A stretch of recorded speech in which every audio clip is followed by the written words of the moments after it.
யோவான் நற்செய்தி 7:53 எடுங்க, பைபிள் எடுங்க. 53 என்னமா போட்டிருக்கு? அவர்கள் ஒவ்வொருவரும் அவரவர் வீட்டுக்கு சென்றார்கள். அந்த வசனம் மட்டும் ஏன் அடைப்புக்குறியில் இருக்குது? போட்டிருக்குதா? ஒரு பிராக்கெட் போட்டிருக்குதா? அந்த வசனம் மட்டும் ஏன் அடைப்புக்குறியில் இருக்குது? அந்த வசனத்திலிருந்து 8வது அதிகாரம் 11வது இறை வார்த்தை வரைக்கும் எதில் இருக்குது? ஒரு அடைப்புக்குறியில் இருக்கிறது. அப்படின்றா என்ன அர்த்தம்? இது மற்ற புத்தகங்களில் இந்த குறிப்பானது இல்லை, இதில் மட்டும்தான் இருக்கிறது. அவரவர்கள் ஒவ்வொருவரும் அவரவர்கள் வீட்டுக்கு சென்றார்கள். இது சரியா தவறா? பூச முடிச்சுட்டு எங்கே போவாங்க? எல்லாம் வீட்டுக்கு தான் போய் ஆகணும். வேறு எங்கே ஃபாதர் போகிறது? வீட்டுக்கு தான் போகணும். ஆனால் முதல் வாசகத்தில் எரேமியா இறைவாக்கினர் குழப்பத்தில் இருக்கிறார். அவர் இறைவாக்கை உரைக்க வேண்டும், ஆனால் மக்கள் அவரை விடமாட்டுகிறார்கள். அவர் இறைவார்த்தை அறிவித்தால் அவரை கொன்று விடுவார்கள் என்று அவரை அச்சுறுத்துகிறார்கள். அவர் என்ன பண்ணுறாரு? ஒரு குழப்பத்தில் இருக்கிறார், பயத்தில் இருக்கிறார். நற்செய்தி வாசகத்தில் இயேசுதான் மெசியா என்கிறார்கள், இயேசுதான் மெசியா இல்லை என்கிறார்கள். ஒரு சில பேர் அவரை நம்புகிறார்கள், ஒரு சில பேர் அவரை நம்பவில்லை. எல்லோருமே ஒரு குழப்பத்தில் இருக்கிறார்கள். ஒரு தீர்வு வருவதற்கு முன்பதாகவே என்ன பண்ணிடுறாங்க? அவங்க எல்லாரும் வீட்டுக்கு கிளம்பி போயிடுறாங்க. கன்க்ளூஷன் வந்துட்டாங்களா? இவர் தான் மெஸ்ஸியா என்ற கன்க்ளூஷன் வந்தாங்களா? குழப்பத்திலே என்ன பண்ணிடுறாங்க? அவங்க எல்லோருமே அவங்கவுங்க வீட்டுக்கு திரும்பி போகி விடுகிறார்கள். நாமும் ஆலயத்திற்கு வருகின்றோம், கோயிலுக்கு வந்து என்ன பண்ணுறோம்? நிறைய புலம்புவோம். ஆமாவே இல்லையா? சில பேரை பார்ப்போம், அழுது புலம்பிகிட்டு இருப்பாங்க. நிறைய நம்ம டிஸ்கஷன் பண்ணிகிட்டு இருப்போம் கடவுள்கிட்ட, குழப்பத்தோடு வருவோம். நிறைய விஷயங்கள் அவர்கிட்ட என்ன பண்ணிவிடுவோம்? கொட்டி தீர்த்திடுவோம். ஆனால் அவர் சொல்வதை நம்மால் கேட்க முடியவில்லை. அவர் சொல்வதை நம்மால் காது கொடுத்து கேட்க முடியல. ஏன் கேட்க முடியவில்லை? எதனால் கேட்க முடியவில்லை? நாம் எல்லாத்தையும் சொல்லிவிடுகின்றோம், எல்லாத்தையும் நம்ம என்ன பண்ண கொட்டி தீர்த்திடுறோம். ஒரு பாரத்தை என்ன பண்ணிடுறோம்? கோவில் வந்து எப்படிப்பட்டதாக மாறிவிட்டது?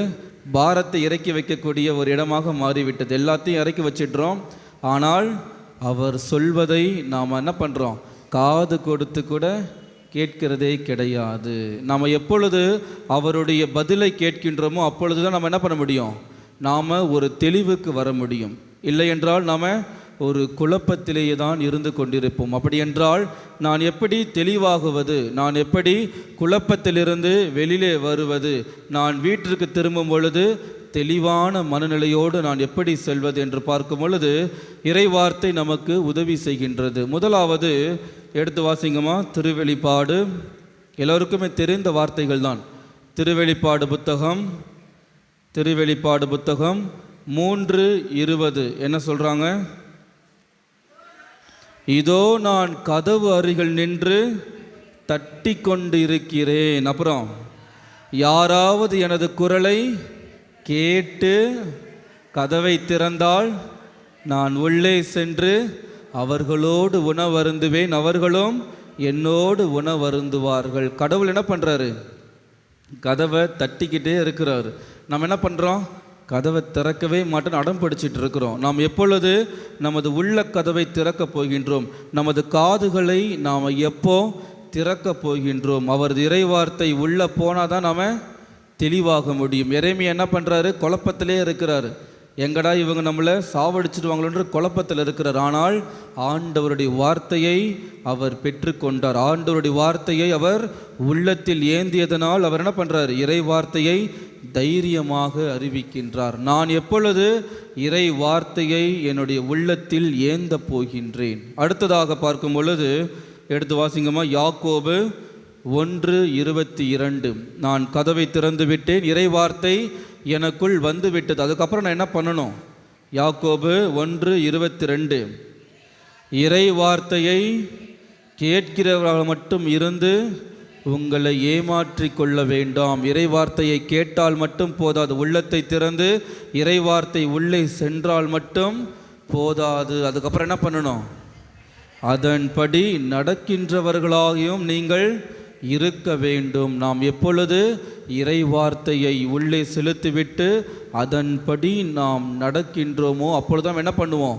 குழப்பத்திலிருந்து நமக்கு ஒரு விடிவு காலம் வரும். இல்லை என்றால் என்ன பண்ணுவோம்? குழப்பத்திலேயே தான் நம்ம உட்கார்ந்துட்டு இருப்போம். இறைவார்த்தை நமக்குள் செல்கின்றது. இறைவார்த்தையை நம்ம என்ன பண்ணணும்? அதை செயல்பட நம்ம வைக்க வேண்டும்.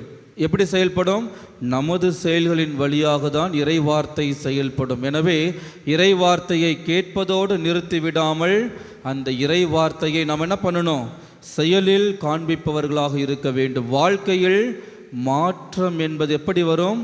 இறைவார்த்தை என்னில் செயல்படும் பொழுதுதான் அந்த மாற்றமானது வரும். அடுத்து வாசிங்க, யோவான் 15:5. சில பேர் நாம் என்ன பண்ணுவோம்? மாற்றத்தை கண்டு கொண்டிருப்போம். அதை எப்படி செயலில் காண்பிப்பதென்று தெரியாது. செயலில் செய்ய முடியாமல் தவித்து கொண்டிருப்போம். என்ன செய்வதென்று நாம் தெரியாமல் முழிச்சிட்ருப்போம். அவர்களுக்கு தான் இறைவார்த்தை சொல்கின்றது. வாசிங்க 15:5. யோவான் 15:5.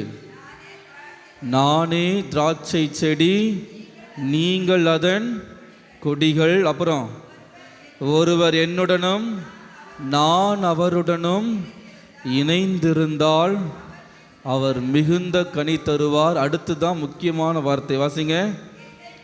என்னை விட்டு பிரிந்து உங்களால் எதுவுமே செய்ய இயலாது. இறை வார்த்தையை நாம் பெற்றுக்கொண்டோம், அதன்படி நடப்பதற்கு நாம் ஆசைப்படுகின்றோம். ஆனால் நாம் யாரோடு இணைந்திருக்க வேண்டும்?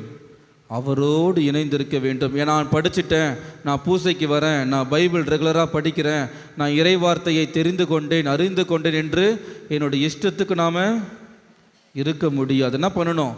அவரோடு நான் இணைந்து செய்தால் மட்டும்தான் அந்த செயலானது வெற்றி நிறைந்த செயலாக, அவருக்கு ஏற்ற செயலாக, குழப்பமின்றி தெளிவான செயல்களாக இருக்கும். இல்லை என்றால் என்னால் எதுவுமே செய்ய முடியாது. அவரின்றி, அவருடைய துணையின்றி என்னால் எதுவுமே செய்ய இயலாது. நான் இறைவனுடைய பதிலை கேட்கின்றேனா? குழப்பத்தில் வருகின்றேன், வேதனையில் நான் கொட்டி தீர்க்கின்றேன், இருந்தாலும் அவருடைய குரலை நான் கேட்கின்றேனா? குரலை கேட்பதோடு அல்லாமல் அந்த குரலுக்கு ஏற்ற செயல்பாடுகளை எனது செயலில் காண்பிக்கின்றேனா?